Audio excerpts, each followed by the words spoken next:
Shalom, kita jumpa kembali dalam Renungan Gosyen Mata. Haleluya, saudaraku yang dikasihi dan diberkati Tuhan. Renungan pagi hari ini bertema penyembahan yang diperkenan Bapa. Bacaan firman terambil dari Wahyu pasal 4 ayat 10. Demikian firman Tuhan. Maka tersungkurlah ke-24 tua-tua itu di hadapan Dia yang duduk di atas tahta itu. Dan mereka menyembah Dia yang hidup sampai selama-lamanya.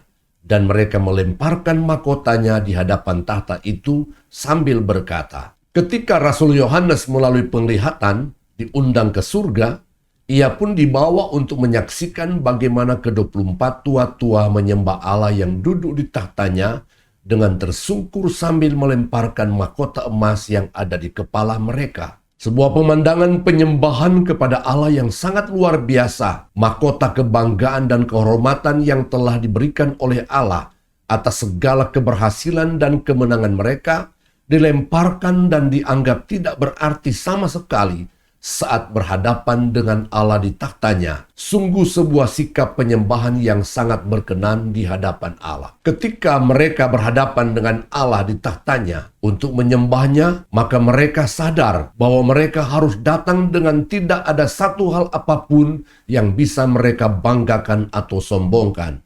Itulah sebabnya mereka pun tersungkur dengan berkata, "Ya Tuhan dan Allah kami, Engkau layak menerima puji-pujian dan hormat dan kuasa, sebab Engkau telah menciptakan segala sesuatu, dan oleh karena kehendak-Mu semuanya itu ada dan diciptakan." Tahukah saudara, Allah sedang mencari dan rindu menemukan penyembahan dari anak-anaknya yang diperkenannya. Setiap orang yang mengakui dan percaya adanya Tuhan, apalagi kita sebagai orang Kristen, pasti akan datang menyembah Tuhan. Tetapi ketahuilah, Allah mencari dan mau menemukan penyembahan yang berkenan di hatinya. Kepada perempuan Samaria yang berjumpa dengan Yesus di sumur Yakub dan menyampaikan bahwa orang Israel menyembah Allah di Yerusalem, dan dia sendiri dan kaumnya menyembah Allah di Bukit Gerisim secara turun-temurun, maka Yesus pun menyampaikan kepadanya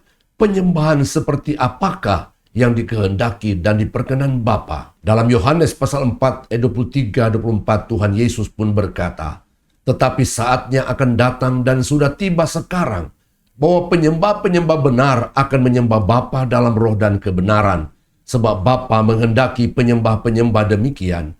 Allah itu roh, dan barang siapa menyembah Dia harus menyembahnya dalam roh dan kebenaran. Saudaraku yang terkasih di dalam Tuhan Yesus Kristus, setiap kita sebagai anak Tuhan Yesus, pasti kita selalu menyembah Tuhan, apakah di rumah secara pribadi dan keluarga, ataupun tempat ibadah secara korporat. Masalahnya adalah, apakah kita didapati Tuhan sedang melakukan penyembahan yang berkenan dan diperkenan Tuhan? Marilah dengan rendah hati kita mengintrospeksi diri kita di hadapan Tuhan. Persembahkanlah penyembahan yang berkenan kepada Tuhan. Amin. Tuhan Yesus memberkati.